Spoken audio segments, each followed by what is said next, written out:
ప్రియమైన భారతీయులందరికీ 79వ స్వాతంత్ర దినోత్సవ శుభాకాంక్షలు. ఈరోజు మనం అనుభవిస్తున్న స్వతంత్ర ఫలాలు ఎందరో మహనీయుల త్యాగాల ఫలితాలు. దేశ స్వతంత్రం కోసం తమ జీవితాలను త్యాగం చేసిన మహనీయులకు ఈ సందర్భంగా శిరస్సు వంచి నమస్కరిస్తున్నాను. ఈ పోరాట యోధుల ఆశయాలను కొనసాగించడమే వారికి మనమిచ్చే ఘనమైన నివాళి. గాంధీజీ సారథ్యంలో సాగిన భారత స్వతంత్ర పోరాటానికి ప్రపంచానికి ఆదర్శంగా నిలిచింది. అహింసే అస్త్రంగా మహాసంగ్రామాన్ని గెలిచి ప్రపంచానికి సరికొత్త పోరాట పంథాను పరిచయం చేసింది. మహాత్ముడి సారథ్యంలో బయట శత్రువులైన బ్రిటిషర్లపై యుద్ధం గెలిచిన మనం, పండిట్ జవహర్లాల్ నెహ్రూ సారథ్యంలో దేశ అంతర్గత శత్రువులైన పేదరికం, అసమానతలు, అస్పృశ్యత, అంటరానితనంపై పోరాటానికి నాంది పలికాం. మనం సాధించుకున్న స్వతంత్రానికి అర్థం, పరమార్థం చేకూర్చే ప్రజాస్వామ్య పాలనకు పునాదులు వేసుకున్నాం. 1947 ఆగస్టు 14వ తేదీ అర్ధరాత్రి దేశ ప్రజలను ఉద్దేశించి పండిట్ జవహర్లాల్ నెహ్రూ చేసిన ప్రసంగం కోట్లాది మంది భారతీయులను ఐక్యం చేసి లక్ష్యం వైపు నడిపించేలా చేసింది. దేశంలో గత 10 ఏళ్ల పాలన చూస్తుంటే మన దేశ ప్రజల ఆత్మను ఆవిష్కరించిన ఆనాటి పండిట్ జవహర్లాల్ నెహ్రూ ప్రసంగాన్ని ఇప్పుడు మరోసారి స్మరించుకోవాల్సిన అవసరం కనిపిస్తుంది. అందులోని కొన్ని అంశాలను ఈ సందర్భంగా దేశ ప్రజలతో పంచుకోవాలని నేను భావిస్తున్నాను. పండిట్ జవహర్లాల్ నెహ్రూ గారు ఆనాడు దేశ భవిష్యత్తు మనల్ని పిలుస్తుంది, దేశంలోని కర్షకుడు, కార్మికుడు, ఇలా అన్ని వర్గాల స్వేచ్ఛ స్వాతంత్ర్యాలు రావాలి, పేదరిక నిర్మూలన జరగాలి, అసమానతలను రూపుమాపాలి, రోగాలను నివారించాలి, మనది ధనికమైన ప్రజాస్వామ్యయుత ప్రగతిశీల దేశంగా ఉండాలి, సాంఘిక, రాజకీయ, ఆర్థిక సంస్థలను నెలకొల్పి దేశంలోని ప్రతి పౌరుడికి సమన్యాయం, ఫలప్రదమైన జీవితం అందేలా చూడాలి. ఇటువంటి స్ఫూర్తి ప్రదాయకమైన మాటలతో ఆనాడు పండిట్ జవహర్లాల్ నెహ్రూ గారు భారతదేశ భవిష్యత్తుకు దిశానిర్దేశం చేశారు. కేవలం ప్రసంగాలు ఇవ్వడంతోనే సరిపెట్టలేదు, ఆ దిశగా కార్యాచరణ తీసుకొని దేశ ప్రగతికి బలమైన పునాదులు వేశారు. దృఢమైన ప్రజాస్వామ్య, లౌకిక, సామ్యవాద, గణతంత్ర దేశంగా భారత్ను నిలబెట్టడంలో గొప్ప రాజనీతిజ్ఞత ప్రదర్శించారు. పంచవర్ష ప్రణాళికల ద్వారా వ్యవసాయ, పారిశ్రామిక, వైజ్ఞానిక, సాంకేతిక రంగాల్లో దేశాన్ని తిరుగులేని శక్తిగా తీర్చిదిద్దారు. ఆనాటి స్ఫూర్తిని, ఆ మహనీయుల వారసత్వాన్ని కొనసాగిస్తూ తెలంగాణ రాష్ట్రాన్ని ప్రపంచంలోనే అగ్రభాగాన నిలబెట్టే లక్ష్యంతో ఈనాడు మేము పరిపాలన కొనసాగిస్తున్నాం. స్వతంత్రం సిద్ధించే సమయానికి దేశం అల్లకల్లోల పరిస్థితుల్లో ఉంది. శూన్యం నుండి మన ప్రయాణం మొదలైంది. ఉన్నత శిఖరాలే లక్ష్యంగా పెట్టుకొని మన పెద్దలు ఈ దేశాన్ని ముందుకు నడిపించారు. ఈరోజు మనం చూస్తున్న ఆధునిక భారతం 5 ఏళ్లలోనో 10 ఏళ్లలోనో సాధించిన విజయం కాదు. దీని వెనక 79 ఏళ్ల కఠోర శ్రమ ఉంది. ఎంతో గొప్ప నాయకత్వం, నాయకుల త్యాగం, చెమట, రక్తం ఉంది. ఈ సుదీర్ఘ ప్రస్థానం తర్వాతే నేడు మనం ప్రపంచంలో మూడో అతిపెద్ద ఆర్థిక వ్యవస్థగా అవతరించబోతున్నాం. ఈ విజయ ప్రస్థానంలో భాగస్వాములైన ప్రతి ఒక్కరికి మనం ఎంతో రుణపడి ఉంటాం. వారు అందించిన ఈ ఘనమైన వారసత్వాన్ని విజయవంతంగా ముందుకు తీసుకెళ్లడంలో మన ముందున్న కర్తవ్యం, ఆ బాధ్యత నిర్వర్తించడంలో నేను సదా సిద్ధంగా ఉంటాను అని మీ అందరికీ తెలియజేస్తున్నాను. ఆ స్ఫూర్తితోనే తెలంగాణ ప్రజాప్రభుత్వం ప్రజా సేవను కొనసాగిస్తుంది. 2023 డిసెంబర్ 7న మేము బాధ్యతలు స్వీకరించగానే రాష్ట్రంలో ప్రజాస్వామ్యాన్ని పునరుద్ధరించాం. ప్రజలు, ఉద్యమకారులు, అమరవీరుల ఆకాంక్షలు, ఆశయాలకు అనుగుణంగా విధి విధానాలను తీసుకున్నాం. రైతులు, మహిళలు, యువత భవిష్యత్తుకు పెద్ద పీట వేశాం. సామాజిక తెలంగాణ ఆవిష్కరణకు చారిత్రాత్మకమైన నిర్ణయాలు తీసుకున్నాం.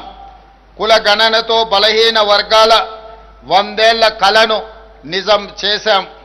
ఎస్సీ వర్గీకరణతో దశాబ్దాల నిరీక్షణకు తెరదించాం. ఇవి గొప్ప నిర్ణయాలే కాదు, అత్యంత సాహసోపేత నిర్ణయాలని మీ అందరికీ తెలియజేయడానికి సంతోషిస్తున్నాను. ఒకవైపు ప్రపంచ నగరాలతో పోటీ పడే లక్ష్యాలను నిర్దేశించుకొని, మరోవైపు పేదల ఆకాంక్షలు తీర్చే సంక్షేమ ఫలాలు అందిస్తూ ద్విముఖ విధానంతో మా ప్రభుత్వం పాలన కొనసాగిస్తుంది. మా ఆలోచనలలో స్పష్టత ఉంది, అమలులో పారదర్శకత ఉంది. అందరినీ కలుపుకొని అద్భుతాలు సృష్టించే సమ్మిళిత అభివృద్ధి విధానాన్ని మేము ఎంచుకున్నాం.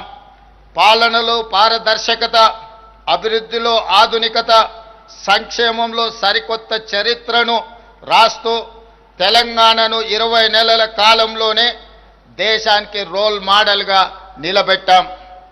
సంక్షేమానికి కేర్ ఆఫ్ కాంగ్రెస్ పరిపాలన, దీనికి చరిత్రే సాక్ష్యం. పేదలకు అందుబాటు ధరల్లో నిత్యావసర వస్తువులను అందించే ఉద్దేశంతో 1957లోనే ప్రజా పంపిణీ వ్యవస్థను ప్రారంభించి ఆనాటి ప్రభుత్వం పేదలకు న్యాయం చేసింది. 70 ఏళ్లుగా పీడీఎస్ వ్యవస్థ పేద ప్రజల ఆహార భద్రతకు భరోసా ఇస్తూ వస్తుంది. అదే స్ఫూర్తితో ప్రజా ప్రభుత్వం ఉగాది నుండి సన్న బియ్యం పంపిణీని ప్రారంభించింది. 13,000 కోట్ల రూపాయల వ్యయంతో 3,10,00,000 తెలంగాణ బిడ్డలకు సన్న బియ్యం అందిస్తున్నాము. ఈరోజు ధనికులతో సమానంగా పేదవారు సన్న బియ్యంతో భోజనం చేస్తున్నారు అంటే ఇది ప్రజాపాలన సాధించిన విజయం. ఇది కేవలం ఆకలి తీర్చే పథకం కాదు, ఆత్మ గౌరవాన్ని చాటి చెప్పే పథకం. పేదల ఇంటికి వెళ్ళి భోజనం చేసి ఈ పథకం అమలు తీరును నేను స్వయంగా పర్యవేక్షించాను. ఆ రోజు వారి కళ్ళల్లో కనిపించిన ఆనందం, ఆత్మగౌరవం నాకు శాశ్వతంగా గుర్తుండిపోతుంది. రేషన్ కార్డు ప్రజల ఆత్మగౌరవానికి మరో ప్రతీక, ఒక భరోసా, ఒక భావోద్వేగం. ఆ భరోసా కోసం రాష్ట్ర ప్రజలు 10 ఏళ్ళు కళ్ళు కాయలు కాచేలా ఎదురు చూశారు. ప్రజాప్రభుత్వం వచ్చాకే ఆ ఎదురు చూపులకు శాశ్వత పరిష్కారము చూపించడం జరిగింది. ఈ ఏడాది జూలై 14 నుంచి రాష్ట్ర వ్యాప్తంగా నూతన రేషన్ కార్డుల పంపిణీని ప్రారంభించాం. 10 ఏళ్ల తర్వాత చేతిలో రేషన్ కార్డుతో రేషన్ షాపుల ముందు సందడి కనిపిస్తుంది. పాడుబడి మూతబడిన రేషన్ షాపుల తలుపులు మళ్ళీ తెరుచుకున్నాయి. పేదవాడి ఆశలు, ఆకలి తీర్చే భరోసా కేంద్రంగా నేడు గ్రామాల్లో రేషన్ షాపులు పూర్వ వైభవాన్ని సంతరించుకున్నాయి. ఇది మేము తెచ్చిన ప్రజాపాలనలో మార్పు. మిత్రులారా, తెలంగాణ రైతుకు 2022 మే 6న వరంగల్ వేదికగా మేము మాట ఇచ్చాం. అధికారంలోకి వచ్చి 2 లక్షల రూపాయల రైతు రుణమాఫీ చేసి రైతుల రుణము తీర్చుకొని శాశ్వతంగా వారిని రుణ విముక్తి చేస్తాము అని ఆనాడు తెలంగాణ రైతాంగానికి మేము మాట ఇవ్వడం జరిగింది. విశ్వసనీయతే మా సిద్ధాంతం మాకు ఊపిరి. గత ఏడాది ఆగస్టు 15న రైతు రుణమాఫీకి శ్రీకారం చుట్టాం. రాష్ట్రంలో ఉన్న 25,35,000 మంది రైతులకు 20,617 కోట్ల రూపాయలు ఏక మొత్తంగా 2 లక్షల రూపాయల రుణమాఫీ చేసి శాశ్వతంగా రుణ విముక్తుల్ని చేయడమే కాదు, ఈ దేశ ప్రజలకు 15 ఆగస్టు నాడు ఏ విధంగా స్వతంత్రం సిద్ధించిందో తెలంగాణ రైతాంగానికి కూడా రైతు నుంచి విముక్తి కలిగించి స్వేచ్ఛ వాయువులను ఈనాడు ప్రజాపాలన రైతులకు అందుబాటులోకి తీసుకొచ్చింది. ఈ విధంగా ఆనాడు వరంగల్లో ఇచ్చిన మాటను తెలంగాణ ప్రభుత్వం వారి రుణం తీర్చుకొని ఈనాడు రైతులు తల ఎత్తుకొని గర్వంగా తెలంగాణ రాష్ట్రంలో తిరగగలుగుతున్నారు. అదేవిధంగా మిత్రులారా, రుణమాఫీతో రైతు పట్ల మన రుణం తీరిపోయిందని మేము చేతులు దులుపుకోలేదు. పొలంలో నాట్లు వేసే రోజు రైతు చేతిలో పెట్టుబడి ఉంటే ఆ భరోసా వేరు. అన్నం పెట్టే రైతు అప్పుల కోసం ఎవరి దగ్గర చేయి చాపకూడదన్న ఆలోచనతో ఇందిరమ్మ రైతు భరోసా పథకం కింద ఆనాడు ఎకరాకు ప్రతి సంవత్సరం 12,000 పెట్టుబడి సాయం ప్రకటించాం. పరిమితులు లేకుండా ప్రతి రైతుకు ఈ పథకం కింద సాయం అందించాం. జూన్ 16న ప్రారంభించి కేవలం 9 రోజుల్లో 9,000 కోట్ల రూపాయలు రైతుల ఖాతాలో వేశాం. రాష్ట్రంలోని 70,11,184 మంది రైతులకు ఈ సహాయాన్ని అందించాం. కొత్తగా దరఖాస్తు చేసుకున్న 1,20,000 మంది రైతులకు మొత్తంగా 9 రోజుల్లో 9,000 కోట్ల రూపాయలను ఇందిరా రైతు భరోసా పథకం ద్వారా రైతులకు పెట్టుబడి సహాయాన్ని అందించి ఏ వడ్డీ వ్యాపారస్తుల ముందు తలదించుకునే పరిస్థితి రైతుకు ఉండకూడదు అని మా ప్రభుత్వం గొప్ప లక్ష్యంతో పని చేస్తుంది. మిత్రులారా, రైతు రుణమాఫీ పెట్టుబడి సాయమే కాదు, పండించిన పంటను కొనుగోలు చేస్తూ మేము ఉన్నామన్న భరోసా తెలంగాణ రైతాంగానికి ఇస్తున్నాం. 7,178 కొనుగోలు కేంద్రాలను ఏర్పాటు చేసి రైతు పండించిన చివరి గింజ వరకు ధాన్యాన్ని సేకరిస్తున్నాం. సన్నాలకు క్వింటాల్కు గిట్టుబాటు ధరతో పాటు 500 రూపాయల బోనస్ ఇస్తున్నాం. ధాన్యం కొనుగోలు చేసిన 48 గంటల్లోనే పంట అమ్ముకున్న రైతుల ఖాతాలో నగదు వేసి రైతుల కళ్ళల్లో ఆనందం చూస్తున్నాం. ఈనాడు బోనస్ ఇవ్వడమే కాదు, 29 లక్షల వ్యవసాయ పంపు సెట్లకు రోజుకు 24 గంటలు ఉచిత నాణ్యమైన విద్యుత్తును అందించడం ద్వారా రైతులను వెన్ను తట్టి ప్రోత్సహించి వ్యవసాయం దండుగ కాదు, వ్యవసాయం అంటే ఒక పండగ, రైతు ఆత్మ గౌరవంతో బ్రతికే విధంగా ఈనాడు రైతులకు ఉచిత కరెంటును అందిస్తూ ఈ ఉచిత కరెంటుకు 16,691 కోట్ల రూపాయలు ప్రతి సంవత్సరం విద్యుత్ శాఖకి తెలంగాణ రాష్ట్ర ప్రభుత్వం చెల్లిస్తుందని చెప్పడానికి నేను గర్వపడుతున్నాను. ఇది రైతుల పట్ల వ్యవసాయం పట్ల మాకున్న చిత్తశుద్ధి.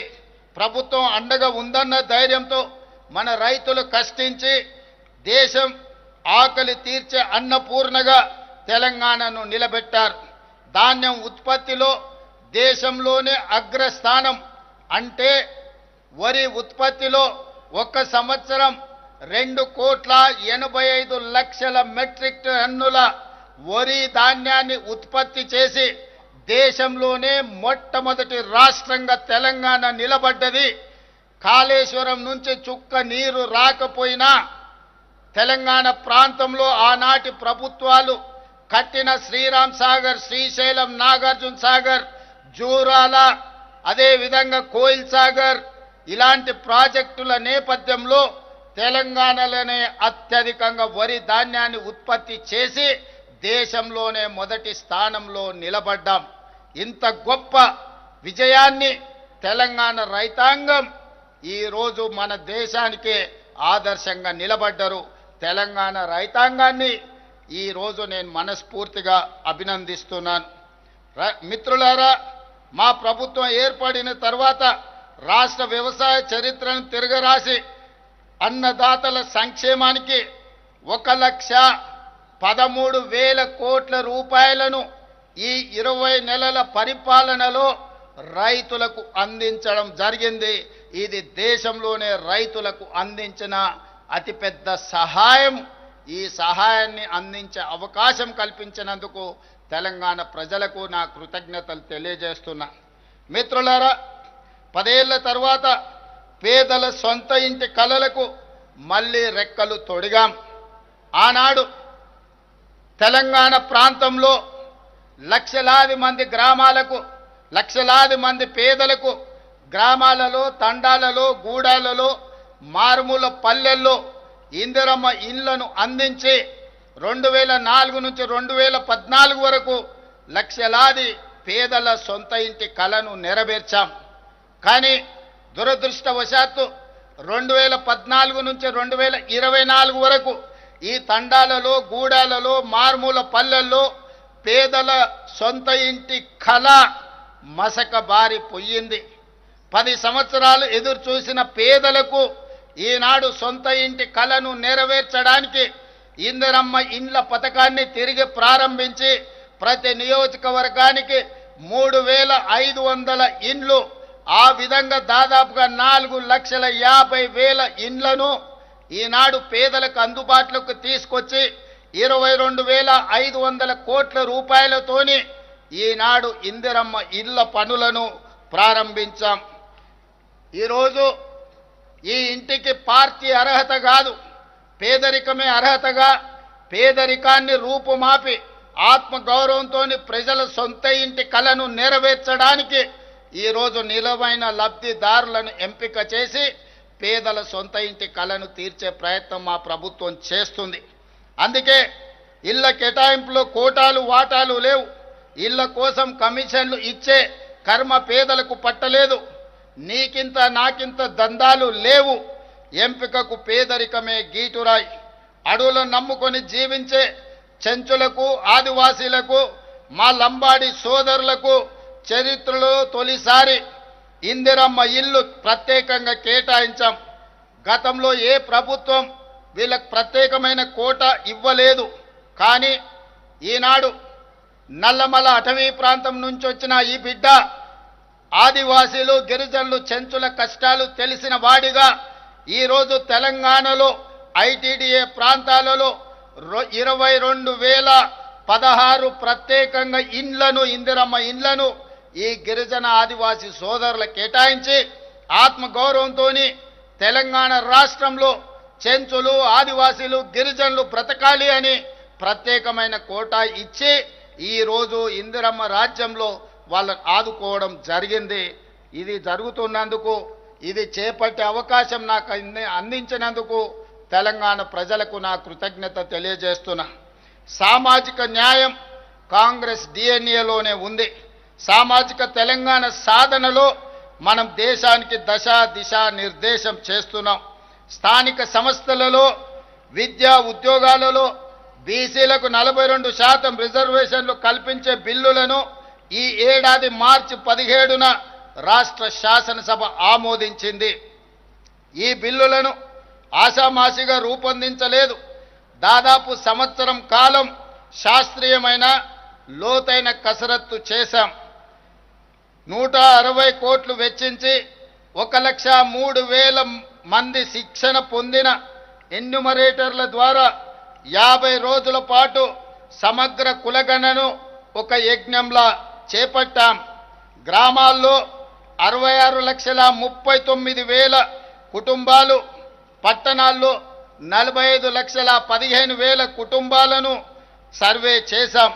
మొత్తంగా 1,12,00,000 కుటుంబాలను సర్వే చేసి రాష్ట్రంలో 56.33% బలహీన వర్గాల జనాభాను లెక్క తేల్చడం జరిగింది.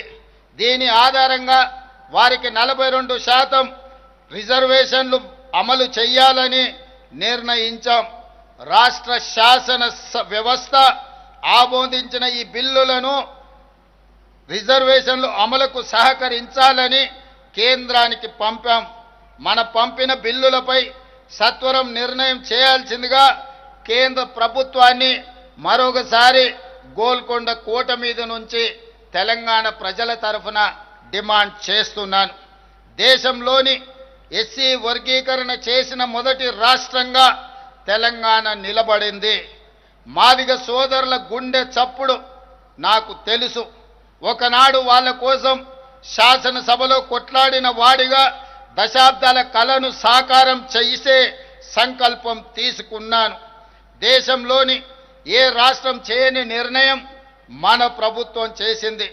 సుప్రీంకోర్టు తీర్పునకు అనుగుణంగా రాష్ట్రంలోని ఎస్సీలలో ఉన్న 59 కులాలు ఉప కులాలను 3 గ్రూపులుగా విభజించి గ్రూప్ 1లో 15 కులాలను, గ్రూప్ 2లో 18 కులాలను, గ్రూప్ 3లో 26 కులాలను చేర్చాం. ఈ ఏడాది ఫిబ్రవరి 4న రాష్ట్ర శాసనసభ శాసన మండలి ప్రత్యేక సమావేశాలు ఏర్పాటు చేసి సామాజిక, ఆర్థిక, విద్య, ఉపాధి, రాజకీయ కులగణన సర్వే, షెడ్యూల్డ్ కులాల ఉపవర్గీకరణపై చర్చించి చట్టబద్ధత కల్పించి మా చిత్తశుద్ధిని నిరూపించుకున్నాం. ఈ శుభ సందర్భాన్ని పురస్కరించుకొని ప్రతి ఏటా ఫిబ్రవరి 4 తారీఖును తెలంగాణ సోషల్ జస్టిస్ డేగా నడుపుకోవాలని, ఉత్సవాలను జరుపుకోవాలని తెలంగాణ ప్రభుత్వం నిర్ణయం తీసుకున్నదని మీకందరికీ తెలియజేయడానికి సంతోషిస్తున్నాను. మిత్రులారా, ఆరోగ్యశ్రీ పథకం ఇది కాంగ్రెస్ పార్టీ బ్రాండ్. మసకబారిన ఈ పథకానికి పూర్వ వైభవం తీసుకొచ్చాం. బాధ్యతలు స్వీకరించిన వెంటనే ఆరోగ్యశ్రీ పరిధిని 5 లక్షల నుండి 10 లక్షలకు పెంచాం. జబ్బుపడ్డ గరీబులకు ఇది మేమిచ్చిన భరోసా. ఆర్టీసీ ఉచిత బస్సు పథకం కారణంగా ఆడబిడ్డలు చిన్న చిన్న ఆరోగ్య సమస్యల పరిష్కారం కోసం దగ్గరలోని ప్రభుత్వ ఆసుపత్రులకు వచ్చే సంఖ్య గణనీయంగా పెరిగిందని ఇటీవల సర్వేలు చెబుతున్నాయి. ఇందుకు మేము సంతోషం వ్యక్తం చేస్తున్నాం. అదేవిధంగా మిత్రులారా, ఉస్మానియా ఆసుపత్రి 100 ఏళ్లుగా వైద్య సేవలలో పేదలకు దేవాలయంగా పేరు పొందింది. శిథిలావస్థలో ఉన్న ఈ వైద్య దేవాలయాన్ని తిరిగి పునరుద్ధరిస్తున్నాం. 27 ఎకరాల విస్తీర్ణంలో గోషామహల్ ప్రాంతంలో 2,700 కోట్ల రూపాయల వ్యయంతో నయా ఉస్మానియా ఆసుపత్రిని తెలంగాణ రాష్ట్రానికి అందించబోతున్నామని చెప్పి మనస్ఫూర్తిగా మీ అందరికీ తెలియజేస్తున్నాను. రాష్ట్రంలో అనేక చోట్ల వైద్య విద్యా కళాశాలను నిర్మిస్తున్నాం. ప్రజాప్రభుత్వం ఏర్పడిన తర్వాత వైద్య ఆరోగ్య రంగంపై 16,521 కోట్ల రూపాయలను ఇప్పటి వరకు వ్యయం చేశాం.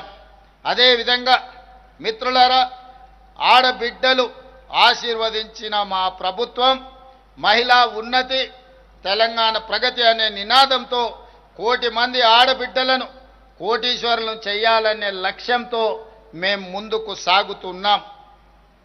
బాధ్యతలు స్వీకరించిన 48 గంటల్లోనే మహాలక్ష్మి పథకం కింద ఆడబిడ్డలకు ఆర్టీసీలో ఉచిత బస్సు ప్రయాణాన్ని ఈరోజు కల్పించాం. ఈ పథకం తెచ్చిన విప్లవాత్మక సామాజిక మార్పు ప్రతిపక్షాలకు అర్థం కాదు. ఆర్టీసీలో ఆడబిడ్డల ఉచిత ప్రయాణం పేద మహిళ ఆర్థిక స్వావలంబనకు పునాది అవుతుంది. ఆడపిల్లలకు విద్యకు అండగా మారింది. చదువు కోసం గడప దాటే ఆడపిల్లల సంఖ్య ఈనాడు పెరిగింది. చరిత్ర పుటల్లో కలిసిపోతుందనుకున్న ఆర్టీసీకి ఈ పథకం ప్రాణం పోసింది. ఈ పథకం కింద ఆడబిడ్డలకు ఈ 20 నెలల్లో 6,790 కోట్ల రూపాయల ఆర్థిక సహాయాన్ని అందించింది. ఈ 6,790 కోట్ల రూపాయలను తెలంగాణ రాష్ట్ర ప్రభుత్వం ఆర్టీసీ కార్పొరేషన్కు అందించడం ద్వారా ఆర్థికంగా చిన్న భిన్నమైపోయిన ఆర్టీసీ సంస్థను 50,000 మంది కార్మికుల కళ్ళల్లో ఈనాడు మనం ఆనందం చూడగలుగుతున్నాం. ఆ కార్మికులకు ప్రతి నెల మొదటి వారంలోనే జీతభత్యాలు అందించగలిగిన ఆర్థిక పరిపుష్టి ఈనాడు కార్పొరేషన్కు అందింది అనంటే ఈ పథకం ఎంతో ఉపయోగపడ్డది కార్మికులకు కూడా అని తెలియజేస్తున్నాను. ఇప్పటి వరకు దాదాపుగా 200 కోట్ల పైచిలుకు మహిళలు బస్సులలో ఉచితంగా ప్రతిరోజు ప్రయాణాలు చేయడం జరిగింది. ఇది మీ అందరికీ తెలియజేయడానికి నేను సంతోషిస్తున్నాను. రాష్ట్రంలో ఆడబిడ్డల సంక్షేమం అభివృద్ధి కోసం మా ప్రభుత్వం మొత్తంగా 46,689 కోట్ల రూపాయలను ఈ 20 నెలలలో సమకూర్చడం జరిగింది. అదేవిధంగా మిత్రులారా, యువ తెలంగాణ శక్తికి ప్రతీక. గడిచిన 10 ఏళ్లలో యువతను మత్తుకు బానిసలను చేసే కుట్ర జరిగింది. ఈ కుట్రని మేము ఛేదించాం. ఇవాళ తెలంగాణలో గంజాయి డ్రగ్స్ అనే మాట వినబడడానికి వీలు లేదు. ఈ విషయంలో కఠినంగా మా ప్రభుత్వం వ్యవహరిస్తుంది. ఈగల్ పేరుతో ఏర్పాటైన వ్యవస్థ రాష్ట్రం నలుమూలల నిశితంగా నిఘా పెట్టింది. గంజాయి కానీ డ్రగ్స్ మాయగాళ్ల వెన్నులో వణుకు పుట్టిస్తుంది. యువతను రక్షించుకుంటేనే తెలంగాణకు భవిత. యువత ఉద్యోగ ఉపాధికి పెద్ద పీట వేస్తున్నాం. బాధ్యతలు స్వీకరించిన మరుక్షణం టీజీపీఎస్సీని సంస్కరించాం. 20 నెలల కాలంలో 60,000 ప్రభుత్వ ఉద్యోగ నియామకాలను చేపట్టడం ద్వారా ఆ నిరుద్యోగ యువకుల కళ్ళల్లోనే కాదు, వాళ్ళ కన్న తల్లిదండ్రుల కళ్ళల్లో ఈరోజు ఆనంద వెలుగులను చూడగలుగుతున్నాం.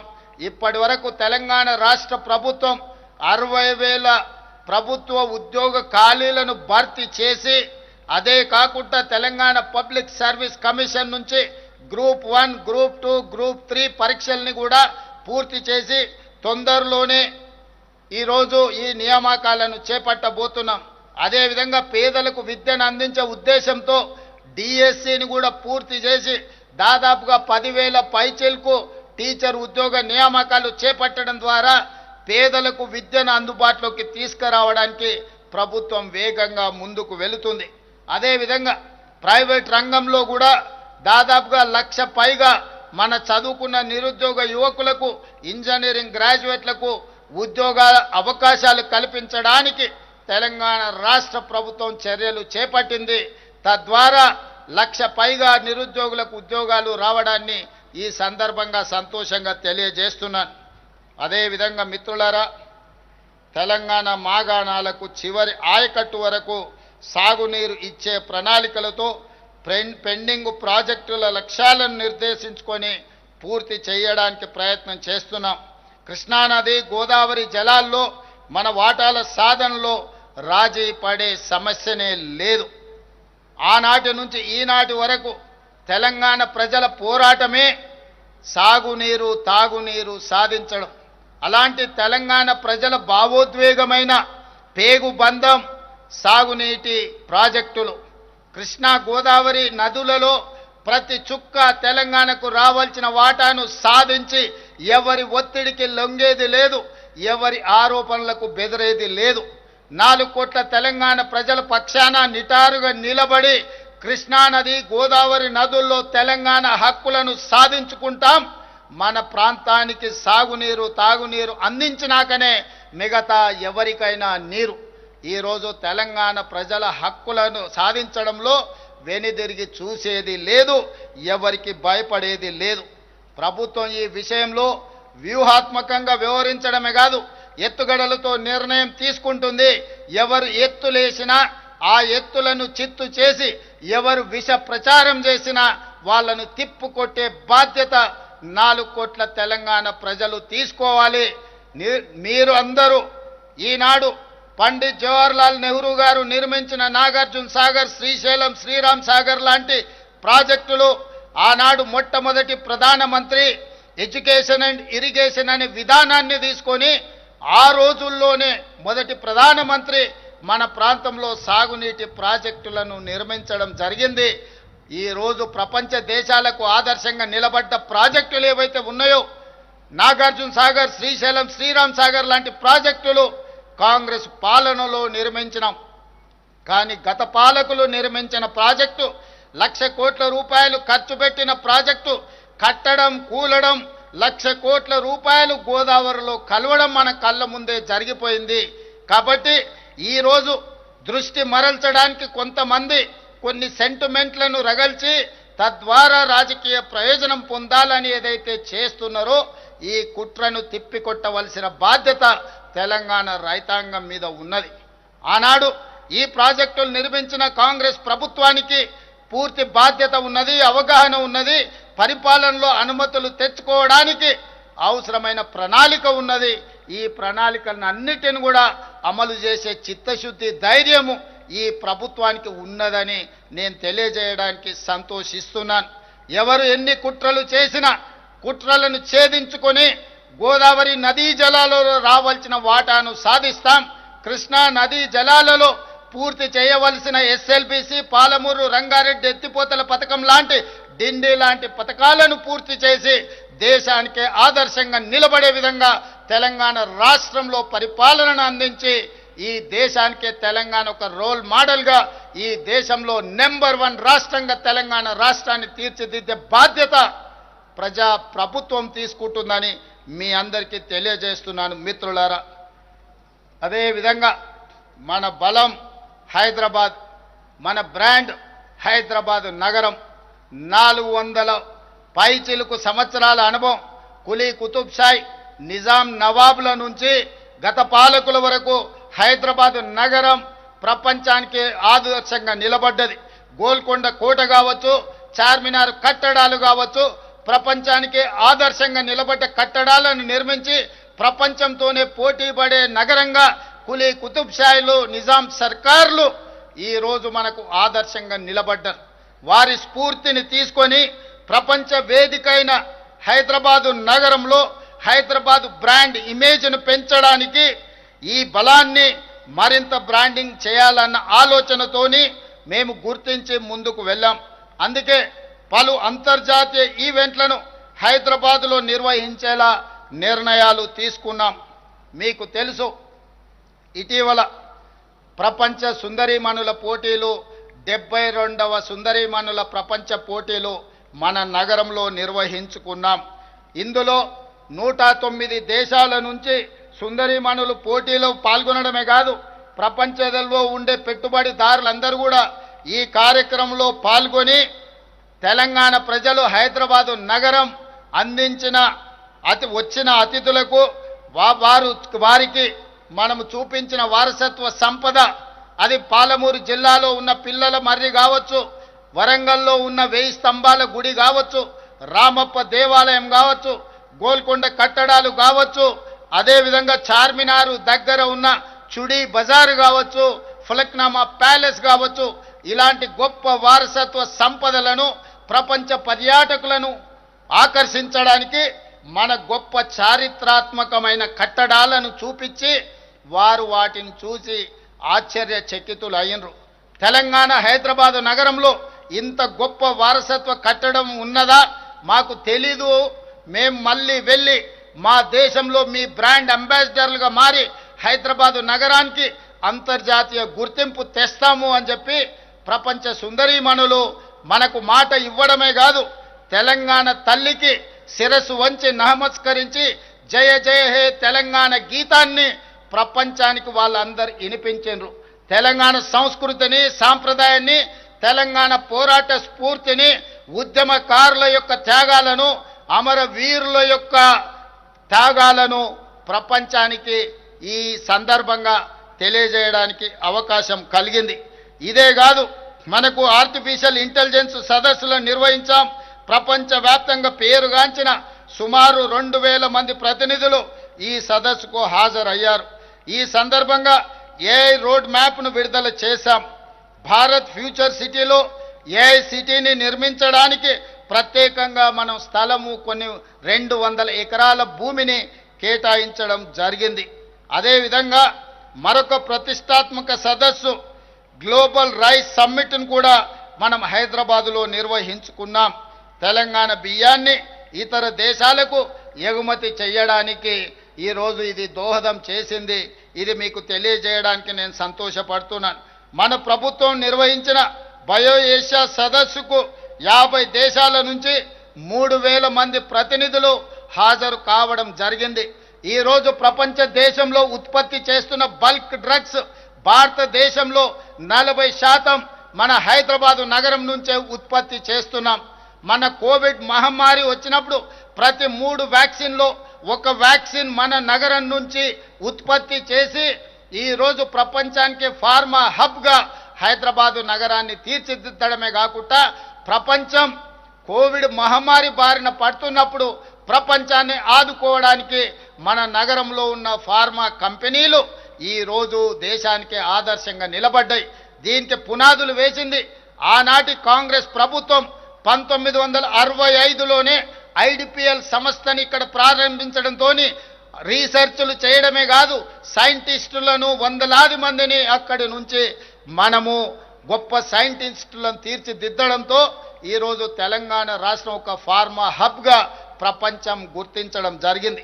అలాంటి గొప్ప గ్లోబల్ సమ్మిట్ను కూడా మనమే ఇక్కడ నిర్వహించుకున్నాం. అదేవిధంగా గతంలో ఎన్నడూ లేని విధంగా అంతర్జాతీయ రాజకీయ సమ్మిట్ భారత్ సమ్మిట్ 2025ను మనం హైదరాబాదులో నిర్వహించాం. ఈ అన్ని వేదికల నుండి మన తెలంగాణ విజన్ను ప్రపంచ వ్యాప్తంగా పరిచయం చేశాం. అదే తెలంగాణ రైజింగ్ 2047. ఈ అన్ని వేదికలకు ఆతిథ్యాన్ని ఇచ్చిన హైదరాబాదు నగరం ప్రపంచానికి ఆదర్శంగా నిలబడే తెలంగాణ రాష్ట్రాన్ని, హైదరాబాదు నగరాన్ని తీర్చిదిద్దాలి. ప్రపంచానికి మన గొప్పతనాన్ని, మనలో ఉన్న నైపుణ్యాన్ని ఈరోజు ప్రపంచానికి తెలియజెప్పడానికి ఇవన్నీ మనకెంతో దోహదపడ్డాయి. అందుకే ఈరోజు భవిష్యత్ ప్రణాళికల కోసం తెలంగాణ రైజింగ్ 2047 అనే ఒక విజన్ డాక్యుమెంట్ను, ఒక విజనరీ ఆలోచనను ఈరోజు తెలంగాణ రాష్ట్రం చేపడుతుంది. ఈ విజనరీ డాక్యుమెంట్ని డిసెంబర్ 9 తారీఖు లోపల జాతికి అంకితం చేసి ప్రపంచంలోనే తెలంగాణను నెంబర్ 1గా నిలబెట్టడానికి మేం చేయగలిగిన ప్రతి ప్రయత్నాన్ని చేస్తాము అని చెప్పి ఈ సందర్భంగా తెలంగాణ ప్రజలకు తెలియజేయడానికి నేను సంతోషిస్తున్నాను. మిత్రులారా, దేశానికి స్వాతంత్రం సాధించి భవిష్యత్ భారతదేశానికి పునాదులు వేసింది కాంగ్రెస్. 1947 నాటికి స్వతంత్ర భారతం 100 వసంతాలు పూర్తి చేసుకోబోతుంది. 1947 15 ఆగస్టు నాడు సిద్ధించిన స్వతంత్రం 2047 15 ఆగస్టుకి 100 సంవత్సరాలు పూర్తి చేసుకోబోతున్నది. ఈ 100 సంవత్సరాలలో మనం సాధించిన విజయాలని కాదు, భవిష్యత్తులో చేరుకుపోయే మైలు రాయిని కూడా నిర్దేశించుకోవాలని, ఈరోజు ఆ లక్ష్యాలను చేరుకోవాలని ప్రణాళికలు రచిస్తున్నాం. ఈ లక్ష్య సాధనలో తెలంగాణ పాత్ర మన దేశాన్ని, మన రాష్ట్రాన్ని ప్రపంచంలో నెంబర్ 1గా నిలబెట్టే విజన్ ఏమిటన్న దానిపై మేము నిరంతరం శ్రమిస్తున్నాం. అందుకే 2047 నాటికి భారతదేశ ముఖ చిత్రాన్ని మార్చే గేమ్ చేంజర్ పాత్రలో తెలంగాణ కీలకంగా ఉండాలన్న సంకల్పంతో ముందుకు వెళ్తున్నాం. ఈ సంకల్పానికి దార్శనిక పత్రమే తెలంగాణ రైజింగ్ 2047. 2035 నాటికి $1 ట్రిలియన్ ఎకానమీగా తెలంగాణను తీర్చిదిద్దాలని, 2047 నాటికి $3 ట్రిలియన్ ఎకానమీగా తెలంగాణను తీర్చిదిద్దాలని భవిష్యత్తు ప్రణాళికలను రచించుకొని ముందుకు వెళుతున్నాం. ఇంత గొప్ప విజయాన్ని సాధించాలంటే సాంకేతిక నిపుణులు, ఉద్యమకారులు, తెలంగాణ సమాజం అంతా కూడా నిరంతరం కష్టపడాలి, నిరంతరం సహకరించాలి. మీ అందరి సహకారం ఉంటే భారతదేశ ప్రభుత్వం 2047లో $30 ట్రిలియన్ ఎకానమీ లక్ష్యంగా ఏదైతే పనిచేస్తుందో అందులో 10% తెలంగాణ రాష్ట్రం కంట్రిబ్యూట్ చేయాలనుకుంటుంది. ఈనాడు దేశంలో మన జనాభా 2.5%, మనము 5% ఈరోజు కాంట్రిబ్యూట్ చేస్తున్నాం. భవిష్యత్తులో దీన్ని 10% పెంచి దేశంలోనే అభివృద్ధి చెందిన రాష్ట్రంగా నెంబర్ 1 రాష్ట్రంగా తెలంగాణను తీర్చిదిద్దాలని ప్రణాళికలు రచిస్తున్నాం. ఈ ప్రణాళికలో మీ అందరి సహకారాన్ని కూడా మా ప్రభుత్వం ఆశిస్తుంది, మీ అందరి ఆశీర్వాదాన్ని కోరుకుంటుంది. మిత్రులారా, ఇది యావత్ తెలంగాణ అభివృద్ధికి మాస్టర్ ప్లాన్. మూసి పునరుజ్జీవం నుంచి మొదలైన గ్రామీణ తెలంగాణ వ్యవసాయ వికాసం వరకు ఈ విజన్లో విస్పష్టంగా ఉండబోతుంది. హైదరాబాద్ తెలంగాణ ప్రజల సుఖశాంతులతో స్వచ్ఛమైన వాతావరణంలో ఆనందకరమైన జీవన విధానానికి ఈ పత్రం హామీ ఇస్తుంది. హైదరాబాద్ బ్రాండ్ ఇమేజ్ను పెంచడంలో కీలకమైన పలు ప్రతిపాదిత ప్రాజెక్టుల వెనుక ఉన్న ఆలోచన, ఆవిష్కరణ, ఆచరణ మార్గాలను ఈ విజన్ డాక్యుమెంట్ ప్రకటిస్తుంది. వరదలతో అతలాకుతలం అవుతున్న హైదరాబాదును స్వచ్ఛమైన సుందరమైన నగరంగా మార్చే సంకల్పాన్ని ఈ విజన్లో ఆవిష్కరించబోతున్నాం. అందుకే మిత్రులారా, మూసి పునరుజ్జీవ ప్రాజెక్టుతో హైదరాబాదు వరద సమస్యకు శాశ్వత పరిష్కారం లభించే హామీని ఈ విజన్ డాక్యుమెంట్ ఇస్తుంది. అంతర్జాతీయ ప్రమాణాలతో నిర్మితమయ్యే భారత్ ఫ్యూచర్ సిటీ ఆధునిక ప్రపంచానికి గేట్ వే ఏ విధంగా ఉంటుందో ఈ పత్రము వెల్లడిస్తుంది. అత్యంత ప్రతిష్టాత్మకంగా నిర్మించే రీజనల్ రింగ్ రోడ్డు తెలంగాణ అభివృద్ధికి రాచమార్గంగా ఎలా నిలవబోతుందో తెలంగాణ రైజింగ్ 2047లో విస్పష్టంగా చెప్పబోతున్నాం. మిత్రులారా, ఇదే కాదు, ఈ దేశానికి ప్రపంచానికి శాంతియుతం ద్వారా స్వతంత్రాన్ని సాధించొచ్చు. బ్రిటిష్ తెల్ల దొరలను దేశం వదిలి పారిపోయే విధంగా పోరాటాన్ని నిర్మించిన బాపు ఘాట్ మన ప్రాంతంలో ఉందని చెప్పడానికి గర్విస్తున్నాను. అలాంటి బాపు ఘాట్ను గాంధీ సరోవర్ ప్రాజెక్టుగా మార్చి గ్రీన్ఫీల్డ్ హైవేలు, డ్రై పోర్టులు, మెట్రో, రెండో దిశ విస్తరణ ప్రాజెక్టులు, ఔటర్ నుండి రీజనల్ రింగ్ రోడ్డు మధ్య నిర్మించే రేడియల్ రోడ్లు, వరంగల్ ఆదిలాబాదులో విమానాశ్రయాలు. ఈరోజు మొత్తం తెలంగాణ రాష్ట్రంలో మనకున్నది ఏకైక విమానాశ్రయం శంషాబాద్. ఇంత పెద్ద రాష్ట్రానికి 4 కోట్ల ప్రజలకు ప్రపంచ దేశాలలో మన వాళ్ళు ఎంతోమంది లక్షలాది మంది ఉన్నారు, కానీ మనకున్నది ఒకే ఒక ఎయిర్పోర్ట్. అందుకే ఈరోజు కేంద్ర ప్రభుత్వంతో మాట్లాడి వరంగల్లో ఒక ఎయిర్పోర్టును, ఆదిలాబాద్లో ఇంకొక ఎయిర్పోర్టును, రెండిటి అనుమతులు సాధించినాం. తొందరలోనే వరంగల్ అండ్ ఆదిలాబాదులో నూతన ఎయిర్పోర్ట్లు రాబోతున్నాయి. తెలంగాణలో ఎక్కడి నుంచి ఎక్కడికైనా ప్రయాణం చేయడానికి ఈరోజు మనకి ఎయిర్పోర్టులు ఎంతో సహకరించబోతున్నాయి. మన అభివృద్ధికి ఈ ఎయిర్పోర్టులు పునాదులు వేయబోతున్నాయి. తొందరలో అదనంగా తెలంగాణకు 2 ఎయిర్పోర్టులను కూడా జోడించబోతున్నామని చెప్పి మీ అందరికీ తెలియజేయడానికి నేను సంతోషపడుతున్నాను. ఇదే కాదు, రేడియల్ రోడ్లు, వరంగల్ ఆదిలాబాద్ విమానాశ్రయాలు, హైదరాబాద్ నాగ్పూర్, హైదరాబాద్ బెంగళూరు, హైదరాబాద్ విజయవాడ పారిశ్రామిక కారిడార్ల ఏర్పాటుతో పాటు తెలంగాణ ముఖ చిత్రాన్ని సమూలంగా మార్చే, అదేవిధంగా హైదరాబాద్ బెంగళూరు డిఫెన్స్ కారిడార్ కోసం డిఫెన్స్ పెట్టుబడులను కూడా ఆకర్షిస్తున్నాం. ఈనాడు తెలంగాణ రాష్ట్రం మొన్న జరిగిన ఆపరేషన్ సింధూర్లో ఈ ప్రాంతం నుంచే తయారు చేసిన యుద్ధ సామాగ్రి ఎంతో ఉపయోగపడ్డది. ఈరోజు డిఫెన్స్ కారిడార్ను ఈ ప్రాంతంలో హైదరాబాద్ బెంగళూరు హైవే ప్రాంతంలో ఏర్పాటు చేసి రేపటి భవిష్యత్తులో దేశ భద్రతలో తెలంగాణ ప్రాంతం కీలకమైన పాత్రను పోషించబోతుందని నేను మీకు తెలియజేయడానికి ఎంతో సంతోషిస్తున్నాను. హైదరాబాదును మిత్రులారా స్వచ్ఛమైన, శుభ్రమైన, సౌకర్యవంతమైన నగరంగా తీర్చిదిద్దాలని మా ప్రభుత్వం భావిస్తున్నది. ఆలోచన నుండి ఏర్పాటైనదే హైడ్రా వ్యవస్థ.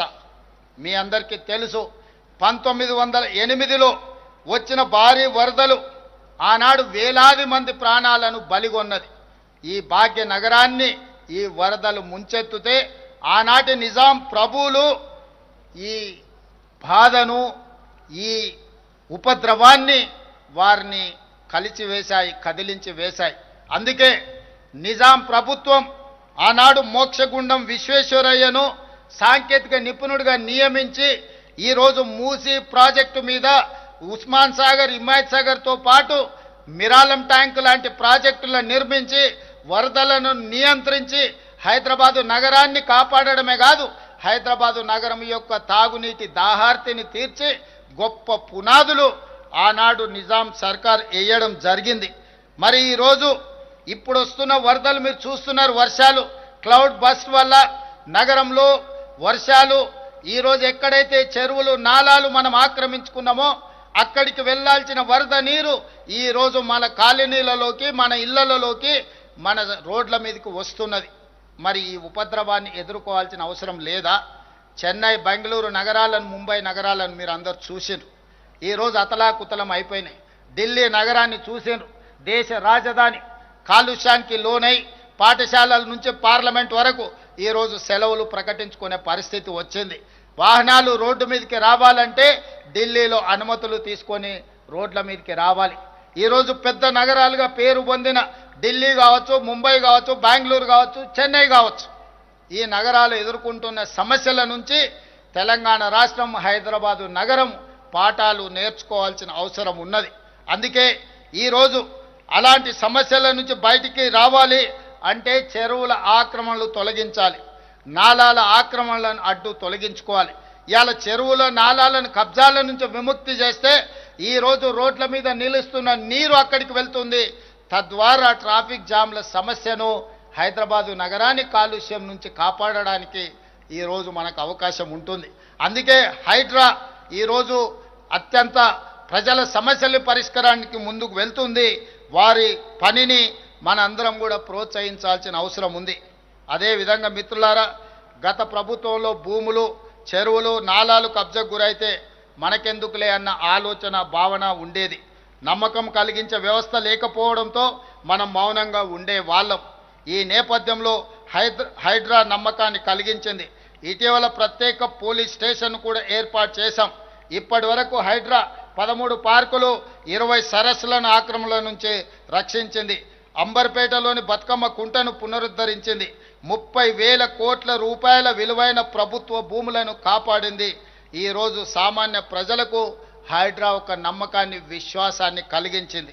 అదేవిధంగా మిత్రులారా, రాజకీయ ప్రయోజనాల కోసం ప్రతిపక్షాలు కొంతమంది దీని ఒక బూచిగా చూపించి భయపెట్టే ప్రయత్నం చేస్తుండ్రు. వీటన్నిటిని కూడా ప్రజల్ని గమనించాల్సిందిగా నేను కోరుకుంటున్నాను. అందుకే ఈరోజు మనం మంచి పనులతో ముందుకు వెళ్ళాలి. మన నగరాన్ని గొప్ప అభివృద్ధి చెందిన నగరంగా మనం ముందుకు తీసుకెళ్లడానికి మీ సహకారాన్ని ఆశిస్తున్నాం. అదేవిధంగా మిత్రులారా, young India skills university, young India sports university, young India police school ఈరోజు నిరంతరం ప్రజలు ప్రశాంతంగా ఈరోజు నిద్రపోగలుగుతున్నారు గుండెల మీద చేతులు పెట్టుకొని అనంటే మన పోలీసులు అందిస్తున్న విశిష్ట సేవలు. అందుకే ఈరోజు నిరంతరం రోజుకి 24 గంటలు, సంవత్సరానికి 365 రోజులు ప్రజల సేవలో నిమగ్నమైన పోలీసులు వాళ్ళ పిల్లల పట్ల చదువుల శ్రద్ధ వహించడానికి సమయం దొరకడం లేదు. అందుకే ఈరోజు ఆలోచన చేసి ఈరోజు మనం మంచిరేవుల ప్రాంతంలో 50 ఎకరాలలో యంగ్ ఇండియా పోలీస్ స్కూల్ని ఈరోజు ప్రారంభించుకున్నాం. ప్రజల సేవలు అందిస్తున్న ఆ సిబ్బందికి వాళ్ళ పిల్లల కోసం నాణ్యమైన ప్రమాణాలతో కూడుకున్న విద్యను అందించాలని ఈరోజు ప్రత్యేకంగా వాళ్ళకు ఒక ప్లే స్కూల్ని, ఒక సైనిక్ స్కూల్ని ఎంత గర్వంగా సైనికులు చెప్పుకుంటారో పోలీసులు కూడా వాళ్ళ సిబ్బంది మాది పోలీస్ స్కూల్, మా పిల్లలు చదువుకున్నారు, ఐఏఎస్లు, ఐపీఎస్లు, డాక్టర్లు, లాయర్లు అని చెప్పుకునే విధంగా ఈరోజు ప్రారంభించడం జరిగింది. మనకున్న స్కిల్స్, మన దగ్గర ప్రతి సంవత్సరం 1,10,000 మంది ఇంజనీరింగ్ గ్రాడ్యుయేట్లు పాస్ అవుతున్నారు. ప్రపంచ దేశాలతో పోటీ పడే మనం వాళ్ళకి సర్టిఫికెట్ ఉంది కానీ స్కిల్స్ లేకపోవడం వల్ల పోటీ పడలేకపోతున్నారు. ఆ సమస్యను పరిష్కరించడానికి యంగ్ ఇండియా స్కిల్స్ యూనివర్సిటీని ప్రారంభించుకున్నాం. ఈ సాంకేతిక నైపుణ్యాన్ని పెంచడం ద్వారా ప్రపంచ దిగ్గజాలైన కంపెనీలలో లక్షలాది మన వాళ్ళ ఉద్యోగ అవకాశాల కోసం ఈరోజు మనం యంగ్ ఇండియా స్కిల్స్ యూనివర్సిటీని ప్రారంభించుకున్నాం. అదేవిధంగా యంగ్ ఇండియా స్పోర్ట్స్ యూనివర్సిటీ, మొన్న జరిగిన ఒలింపిక్స్లో మీరందరూ చూసిండ్రు. 140 కోట్ల జనాభా ఉన్న భారతదేశానికి ఒక్క గోల్డ్ మెడల్ కూడా రాలేదు. సౌత్ కొరియా ఒక చిన్న దేశం 32 మెడల్స్ సాధించడమే కాదు, ఒకే ఒక అమ్మాయి సౌత్ కొరియన్ స్పోర్ట్స్ యూనివర్సిటీలో 3 గోల్డ్ మెడల్స్ సాధించింది. నేను ఆ దేశ పర్యటనకి వెళ్ళినప్పుడు ఆ స్పోర్ట్స్ యూనివర్సిటీకి వెళ్తే ఆ అమ్మాయితో పరిచయం చేసిండ్రు వాళ్ళు మేనేజ్మెంట్. నాకు ఆశ్చర్యం కలిగింది. ఒక చిన్న దేశం 32 గోల్డ్ మెడల్స్ సాధిస్తే 140 కోట్ల జనాభా ఉన్న మనం ఒక్క మెడల్ కూడా సాధించలేదు. అందుకే ఆ స్ఫూర్తితో యంగ్ ఇండియా స్పోర్ట్స్ యూనివర్సిటీని తెలంగాణ ప్రారంభించుకోవడమే కాదు, సౌత్ కొరియన్ స్పోర్ట్స్ యూనివర్సిటీతో ఒక అవగాహన ఒప్పందాన్ని చేసుకొని ఈరోజు తెలంగాణలో ఉన్న గ్రామీణ ప్రాంతాలలో ఉన్న మట్టిలో మాణిక్యాలను వెలికి తీసి క్రీడాకారులను తయారు చేయాలని యంగ్ ఇండియా స్పోర్ట్స్ యూనివర్సిటీని ప్రారంభించుకున్నాం.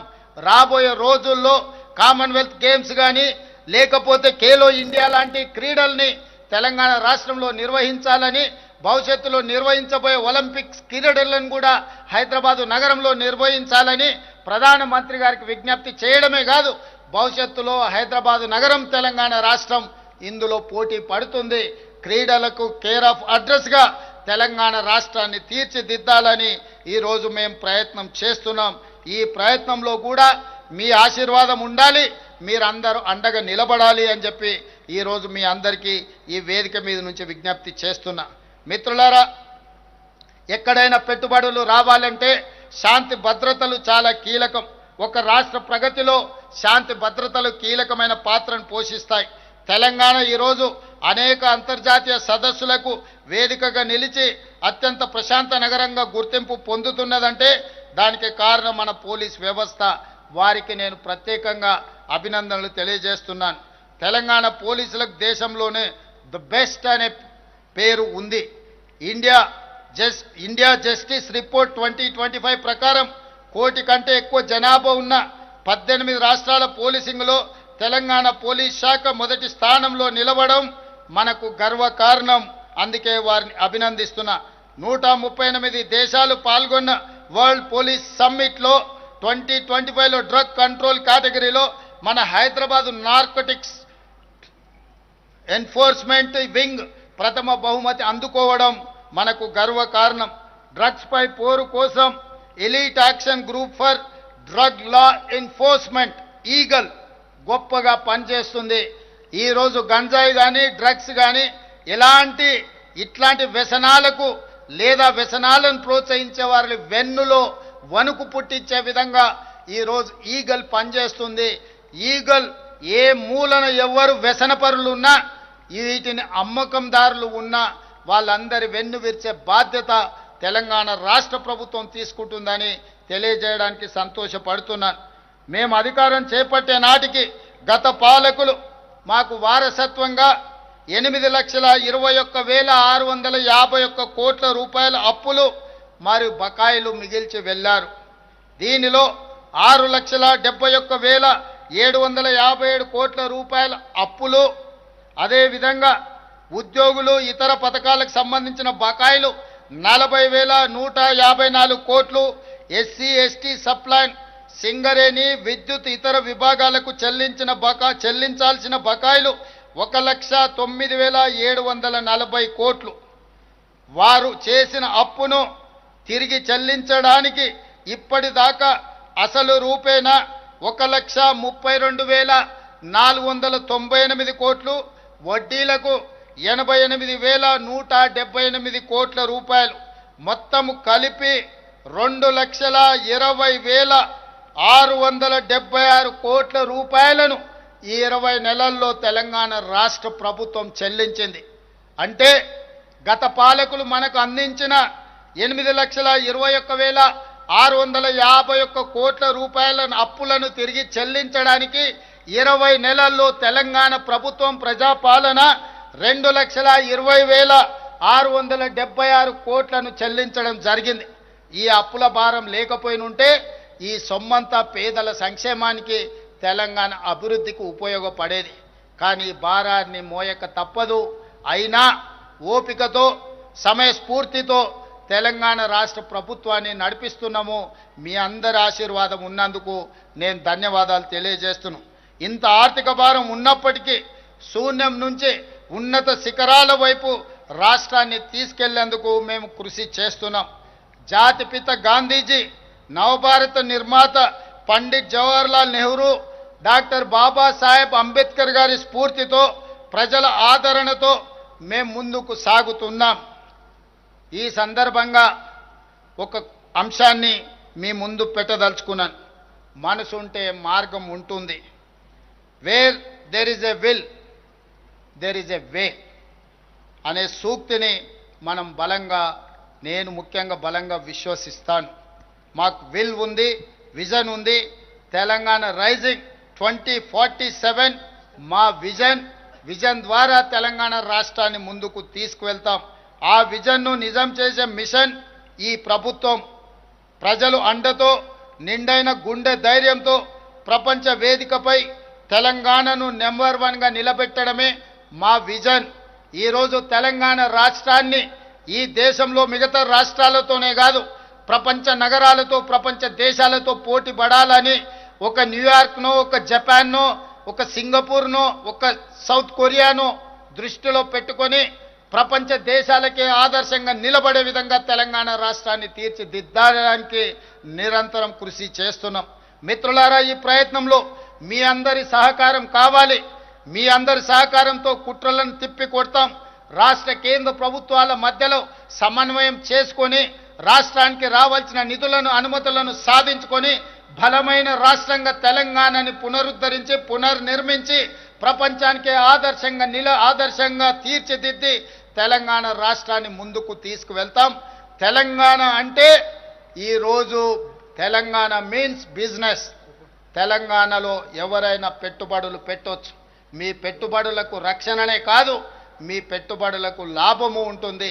తెలంగాణలో పెట్టుబడులను ఆకర్షించడం ద్వారా, పరిశ్రమలను నెలకొల్పడం ద్వారా, డ్రై పోర్టులను ఏర్పాటు చేయడం ద్వారా, నేషనల్ హైవేస్ను అభివృద్ధి చేయడం ద్వారా హైదరాబాదు నగరం నుంచి, ముఖ్యంగా ఫ్యూచర్ సిటీ నుంచి అమరావతి నుంచి, అదే విధంగా బందర్ పోర్టు వరకు నేషనల్ గ్రీన్ఫీల్డ్ హైవేస్తో పాటు రైల్వే లైన్లను వేయించడం ద్వారా ఈరోజు ల్యాండ్ లాక్ స్టేట్గా ఉన్న తెలంగాణకు పోర్టు లేవు. అందుకే బందర్ పోర్టుకి డెడికేటెడ్ నేషనల్ హైవేస్ కాకుండా రైల్వే లైన్లను కూడా సాధించడం ద్వారా, regional ring road, regional ring rail ద్వారా, రేడియల్ రోడ్ల ద్వారా, అంతర్జాతీయ ఎయిర్పోర్ట్ల ద్వారా తెలంగాణ రాష్ట్రాన్ని ఒక అద్భుతమైన రాష్ట్రంగా తీర్చిదిద్దడానికి ఈరోజు ప్రణాళికలు సిద్ధం చేస్తున్నాం. నిరంతరం కష్టపడుతున్నాం. మధ్యలో కొంతమంది అపోలు సృష్టించిన తెలంగాణ ప్రజల ఆశీర్వాదంతో ఈ కుట్రలను ఛేదిస్తాం. ఈ 15 ఆగస్టును ఒక వేదికగా తీసుకొని మనందరం ఈరోజు ఒట్టేసి బయలుదేరుదాం. తెలంగాణను దేశానికే ఆదర్శంగా నిలబడదాం. మీరందరూ సహకరిస్తున్నందుకు మీకందరికీ ధన్యవాదాలు తెలియజేస్తూ మీ అందరి దగ్గర సెలవు తీసుకుంటున్నాను. జై హింద్, జై భారత్, జై తెలంగాణ. Thank you, Honorable